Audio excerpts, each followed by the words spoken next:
Em novembro de 1095, o Papa Urbano II fez um famoso chamado às armas no Concílio de Clermont, na França, instando os cristãos a iniciar uma guerra santa para recuperar Jerusalém e outras terras sagradas do controle muçulmano.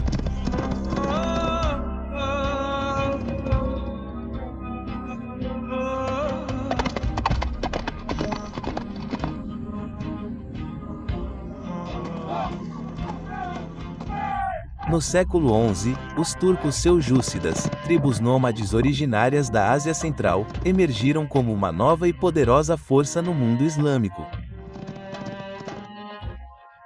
Após se converterem ao islamismo e obterem uma série de vitórias militares, eles estabeleceram domínio no Oriente Médio, expandindo-se para o oeste para capturar Bagdá em 1055, e tomando grandes áreas do Império Bizantino após seu triunfo na Batalha de Manzicuerta em 1071.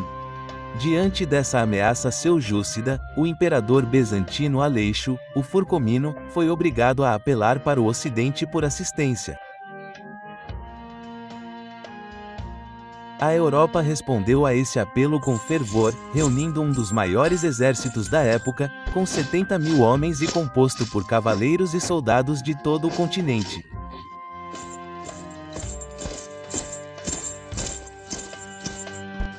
Esta primeira cruzada foi liderada por alguns dos nobres franceses mais influentes da época, incluindo Adhemar de Leuil e Ramon Ivet, conde de Toulouse, muitos dos quais abandonaram suas propriedades para se juntar à causa.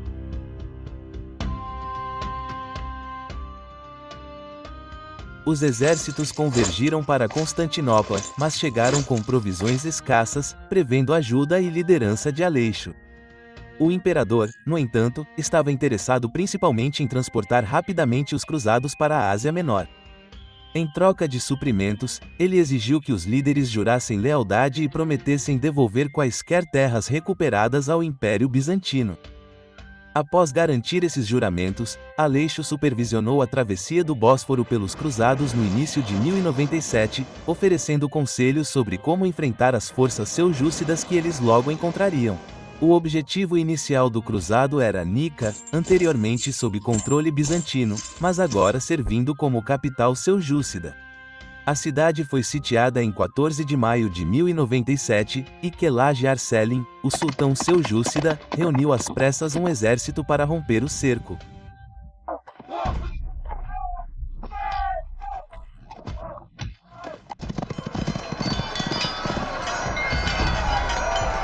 Em 16 de maio, as forças de Arseline entraram em confronto com o inesperadamente grande exército cruzado, sofrendo pesadas baixas de ambos os lados antes de serem repelidas.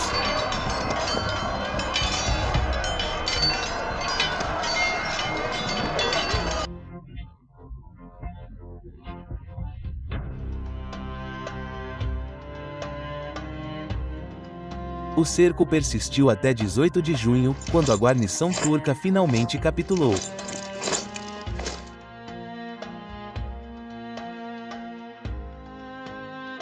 Os cruzados então avançaram pela Anatólia em dois contingentes, um liderado pelos normandos e o outro pelos franceses. Ainda alimentando esperanças de que Aleixo despacharia uma força completa de Bizantini para reforçá-los. Em 1º de julho, antes da reunião planejada em Dorleans, Kiage Arsland emboscou a vanguarda normanda com um exército de arqueiros montados. Os normandos rapidamente adotaram uma formação defensiva compacta em torno de seu comboio de bagagem e não combatentes, convocando urgentemente a ajuda dos franceses que o seguiam. Os arqueiros montados de Arsland logo cercaram a posição normanda, disparando uma saraivada de tiros, mas os franceses chegaram com rapidez, levando os turcos, que previam esmagar os normandos isolados, a recuar diante do exército cruzado unificado. Os cruzados avançaram pela Anatólia sem oposição, mas a terra queimada deixada pelos turcos em retirada tornou a marcha do solstício de verão extenuante, com escassez de comida e água, o que levou a inúmeras perdas entre homens e cavalos. A busca desesperada por alimentos e saques se tornaram comuns quando surgia a oportunidade. A liderança permaneceu contestada, pois nenhum comandante detinha autoridade suficiente para assumir o comando geral. O próximo alvo dos cruzados foi a formidável cidade de Antioquia, um ponto de passagem essencial entre Constantinopla e Jerusalém, cercada por fortificações substanciais que desencorajavam qualquer ideia de ataque direto. Em 20 de outubro de 1097, os cruzados se resignaram a um cerco prolongado. O tamanho da cidade excedia a capacidade dos cruzados de investi-la completamente, permitindo que um fio de suprimentos chegasse aos defensores. Em janeiro, o cerco desgastante de 8 meses havia causado centenas, se não milhares, de mortes por fome entre os cruzados. O alívio veio em março com a chegada de uma modesta frota inglesa, trazendo suprimentos e forrageamento revigorado, aliviando a situação dos cruzados. Enquanto isso, Kerboga, um ambicioso comandante seljúcida, reuniu uma coalizão diversificada do sul da Síria, norte do Iraque e Anatólia, aspirando estender seu domínio da Síria ao Mediterrâneo.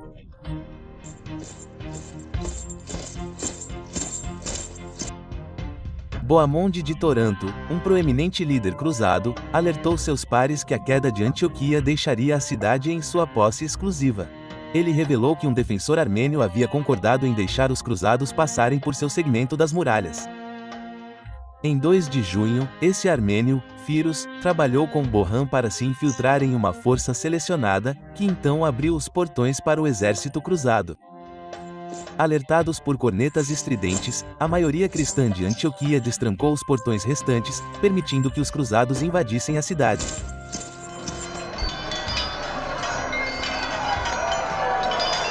Na carnificina que se seguiu, a maioria dos habitantes muçulmanos foi morta junto com muitos gregos, sírios e armênios cristãos pegos no tumulto. A vanguarda de 40.000 homens de Kerboga chegou a Antioquia apenas um mês depois, cercando os francos. A partir de 10 de junho, ondas de soldados muçulmanos atacaram as muralhas da cidade do nascer ao pôr do sol, obtendo poucos ganhos ao longo de 4 dias.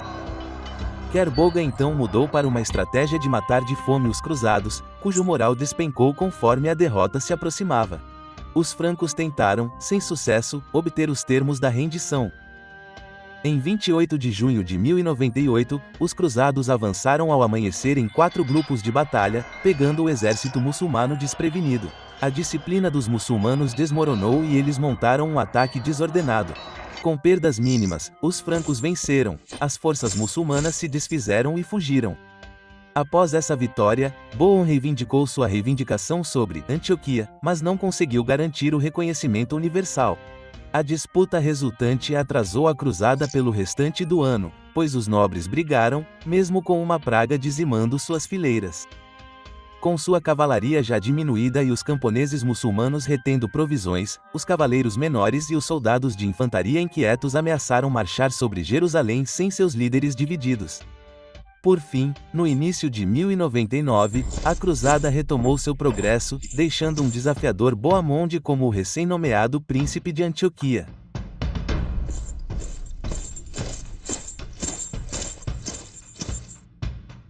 Seguindo a costa mediterrânica, a pouca resistência dos cruzados se devia às tréguas e suprimentos dos governantes locais, que assim evitavam conflitos. A força dos cruzados aumentou quando Roberto da Normandia e Tancrete se juntaram como vassalos. Em 14 de fevereiro de 1099, eles começaram o cerco de Arca, uma cidade fortificada no norte do Líbano. O cerco se arrastou, exacerbando as tensões entre os comandantes cruzados na ausência de um líder unificado, estimulando lutas internas pelo poder. O cerco foi finalmente abandonado em 13 de maio, com as defesas de Arca intactas. Em Jerusalém, os fatímidas expulsaram os seljúcidas e começaram a negociar com os cruzados, oferecendo acesso irrestrito aos peregrinos em troca da interrupção do avanço dos cruzados nos territórios de Fátima. Os cruzados rejeitaram essa proposta. Ificar Alda, governador de Fátima em Jerusalém, reconheceu a intenção dos cruzados e expulsou a população cristã da cidade. Em 7 de junho, os cruzados chegaram a Jerusalém. seus números diminuíram para meros 12.000 homens, incluindo apenas 1.500 cavaleiros. O campo devastado, sem água e comida, não oferecia nenhuma perspectiva de sustento. Os cruzados, sem mão de obra, proender e tempo para repetir o prolongado cerco de Antioquia, resolveram tomar a cidade de assalto.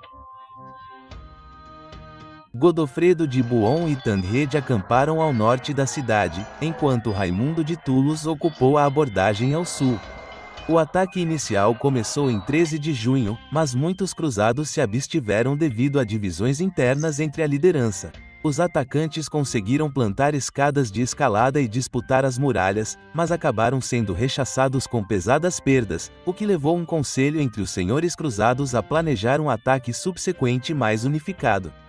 Em 17 de junho, uma frota genovesa sob o comando de Guglielmo e Briaco chegou, fornecendo aos cruzados engenheiros qualificados e madeira extremamente necessária para as máquinas de cerco. Logo depois, chegaram informações, indicando que uma força de socorro fatímida estava a caminho do Egito, incutindo um profundo senso de urgência para organizar outro ataque. O ataque final a Jerusalém foi prontamente lançado com o contingente de Raymond atacando o portão sul enquanto os cruzados restantes pressionavam o muro norte. No norte, os cruzados escalaram rapidamente as fortificações, tomando os parapeitos. A incursão inesperadamente rápida desencadeou pânico entre os defensores, que abandonaram seus postos e abriram a cidade para os atacantes. Com o colapso das defesas do norte, Abdala reuniu sua guarnição no topo do Monte do Templo para uma resistência final, mas eles foram subjugados pelo ataque implacável de Tancredi. Com as defesas da cidade desmoronando, os cruzados invadiram, massacrando a população. Raymond e seus soldados avançaram para a cidade e, vendo a desesperança de sua posição, negociaram passagem segura para Ascalon em troca da rendição da cidadela. Ao longo do dia, o massacre indiscriminado continuou, com muçulmanos mortos à espada e judeus que buscavam refúgio em sua sinagoga perecendo enquanto ela era incendiada. Jerusalém havia caído nas mãos dos cruzados.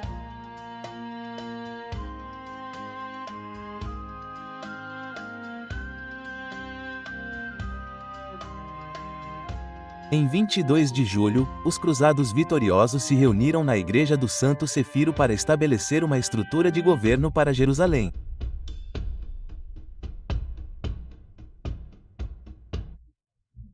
Godofredo de Bouillon foi eleito líder secular do reino, adotando o título de Advocatus Sancti Sepuler do Santo Cefiro.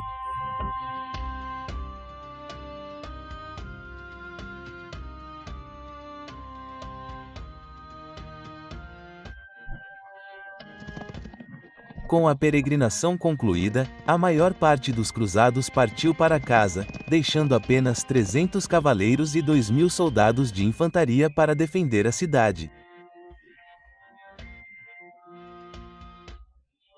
Muitos que retornaram à Europa antes de chegar a Jerusalém e outros que abandonaram completamente a expedição se viram alvos de desprezo familiar e ameaças papais de excomunhão assim que a notícia do sucesso da cruzada se espalhou.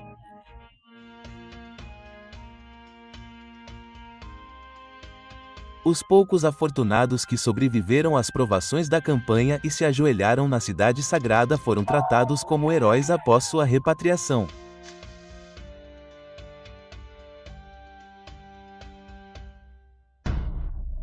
A primeira cruzada para assegurar o domínio cristão sobre Jerusalém teve um impacto indelével na Europa medieval e no Oriente Próximo, marcando o início de uma luta secular para preservar e estender o alcance da cristandade latina na Terra Santa e em todo o Mediterrâneo.